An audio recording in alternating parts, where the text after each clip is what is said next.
Hey everyone, welcome back to a Self-Employed Investor Journey. I moved this a little bit. Okay.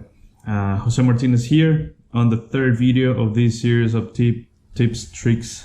I can never pronounce that straight. Tips, tricks, and strategies for Instacart. On this one, we're going to talk about tips on efficiency and time and how to be more efficient, a little bit faster, but I really want to make this very clear. I don't want you to rush. That's very different from being efficient. So through all this video, I'm gonna repeat 100 times. Someone please count how many times I'm gonna say don't rush on the video and comment down below. So I'm gonna repeat 1,000 times on the video, do not rush, because if you try to rush, that's when mistakes happen, and that's when you can get a bad rating or a report or whatever. So we're gonna see the difference between being efficient and being on a rush or being quick. So we're gonna talk about efficiency and how to improve your time. So yeah, if you haven't seen the other two videos, I'm gonna link them somewhere here, and so you can watch all the series. And yeah, let's just get right straight in. Okay, and the first one that I got here for you is if an item is not available. I think we talked about it on the previous video already. Notify the customer right away and send a picture with the options, and then go to the next item while you're waiting for a reply. If a customer does not reply, try refunding an item. I've seen that usually customers reply faster when you refound something. I guess they set up the app. I don't know if you can even do this, but that's my guessing. That customers get a notification when you refound something than when you are just chatting with them, I guess. So yeah, if you see that your customer is not replying, try refounding or try to make a refund, and then move to the next item. So you don't wait 5 minutes for a reply, just refound. Pre-shop. I think this is more important than pre-shopping. And what I call pre-shop is once you accept the badge, then you go through the list of the items, start making like the routine or the route that you're gonna follow in the store.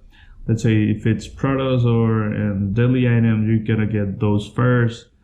Use sticky notes for deli items, write them down and give them to the person on the deli, so that way they know what you need, and then you can go shop some other things and then come back later. But yeah, pre-shop is making the route inside your head once you check and once you scroll down the list of the items, and so that you can, like I say, make a route in your head, and before you get there, you know where you're gonna start and where you're gonna go after. If it's heavy items, go for those first so that you can put them on the bottom of the cart, dolly, whatever you call them, in your area. And that way the fragile stuff goes on top of the heavy stuff and all that, basic. If you have 2 orders or 3 orders, usually when I accept 3 orders in one batch, is if it's about 40 items, because that usually it's one customer we have like 50% of the items, and the other 2 will be like 25 or 40-10. You know, sometimes customers just 2-3 items, and then the rest of the things are on the other 2, and that way you can start thinking, okay, I can probably. And if you see if there's big items like toilet paper or, you know, stuff like that, you probably need 2 carts, and then you can start thinking, okay, customer A is going to be just 1 cart, customer B is going to be 1 cart and a basket for customer C inside the same cart. And that way you can start thinking in your head what you're going to do when you get there. And yeah, that's pre-shop. That's very important because it's going to give you a big advantage. Trust me on that. And then the third one is pre-shop. I do this only to boost my time a little bit, but lately I've been just not working on that. Honestly, I have let my time go up a little bit because I was putting too much stress on that. Let me show you what my time. This is what my time looks like right now, 53. I got it down to like 38 at one time. But lately I've been just like shopping normal. This is my normal speed.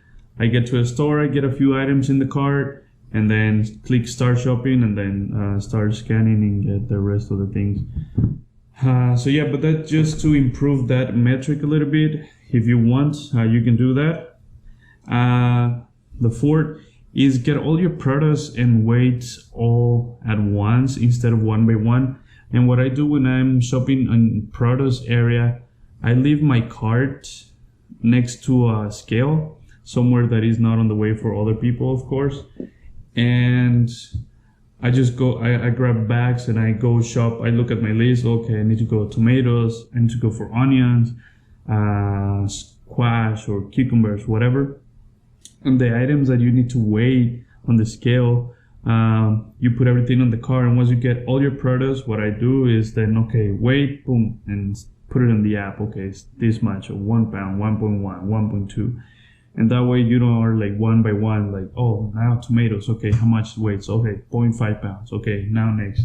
That way you have all of them in your cart and you're waiting close to the scale. That's being efficient, because you are cutting all the trips, and you know it takes quite a while to input the quantity and weight in the app instead of just scanning a barcode.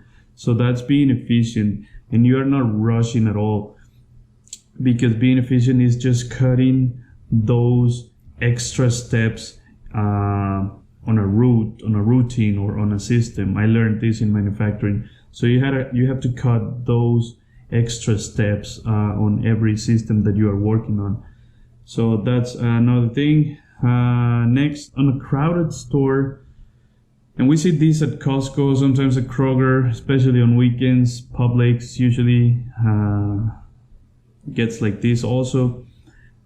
On a crowded store, I like to leave my cart somewhere that is not gonna be on the way for other people. And if there's an aisle that I just need to get one item, then I just put my cart like on the end cap of the aisle, and then just walk, get the item, and come back.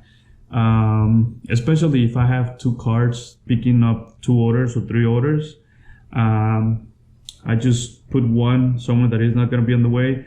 And let's say, oh, for mile 5, I need to pick most of the items is for customer B. Okay, I grab the cart that is for customer B, and I put everything. If there's 1 or 2 items for customer A, I put them a little bit separate on the cart. And then when I come back to their cart, I put them on the right cart.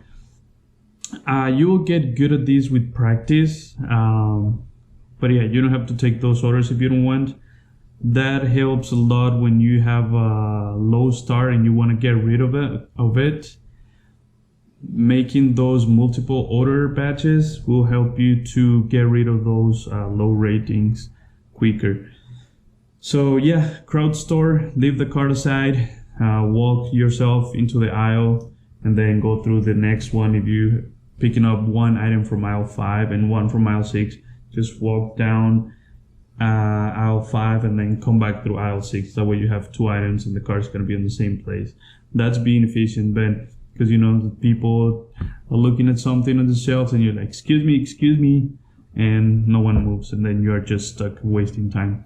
Those few seconds at the end, if you save probably 5 seconds on each item by doing these efficiency things, by the end, you probably, when you finish delivery, you save only 1, 2, 3 minutes, and you say, yeah, it's not that much of a difference, so why should I do this?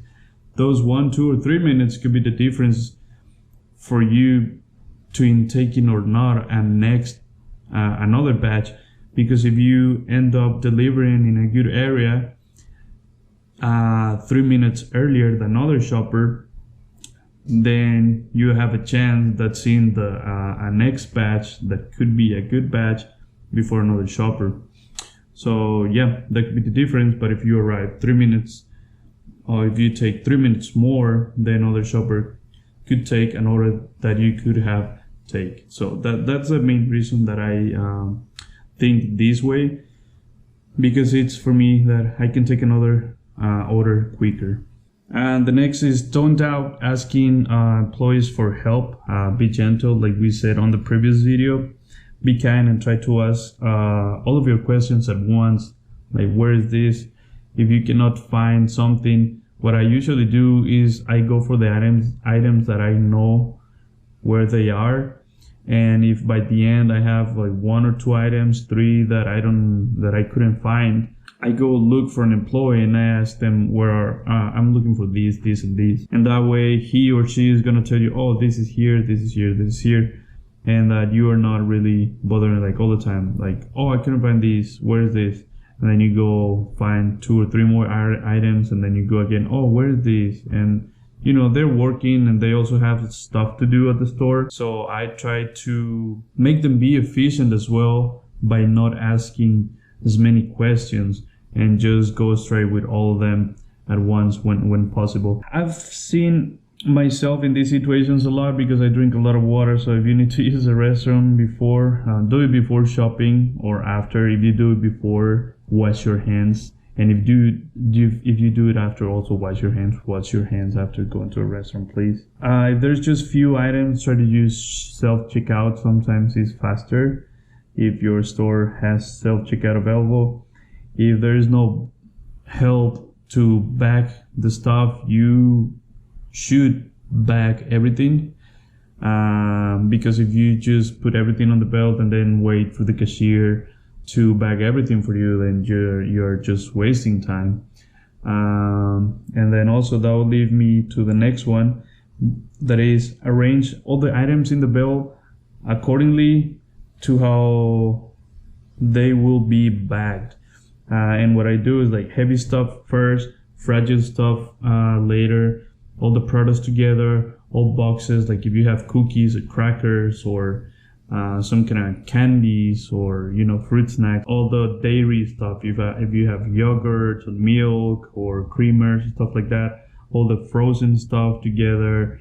Of course, soap. If you have like detergent to do laundry and stuff like that. Start separating all that in the belt, so when the person that is bagging all the stuff is gonna be also faster because everything is in order, and he or she is gonna just grab all the stuff that is going together in the bags and put them in the cart. But if you throw everything just randomly on the belt, it's gonna take a lot more time also for them to sort and see, oh, there's another frozen stuff here, oh, that was supposed to be. Be also efficient in that, in how you arrange stuff in your cart. Multiple orders, try to keep them separated since shopping, so that you don't waste time at checkout.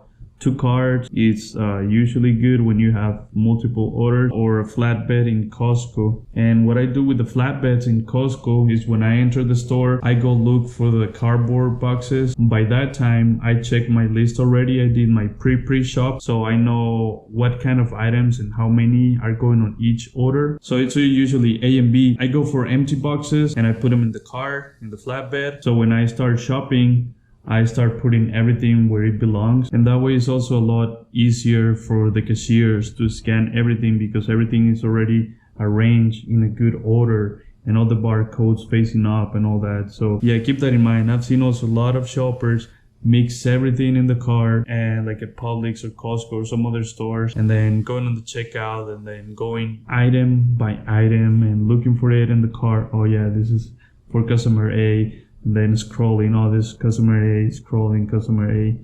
And that's just a waste of time, not only for you as a shopper, but also for people behind you waiting to check out. So please don't do that. They're gonna hate you. Cashiers are gonna hate you because you don't have stuff organized. Be organized, please, please, please. When 2 carts, just leave one in a good place and roll with one, like I explained earlier. And also this is when parking, when arriving to the store, park close to a car garage. I don't know how you call these on the parking lot where you have to return the cart.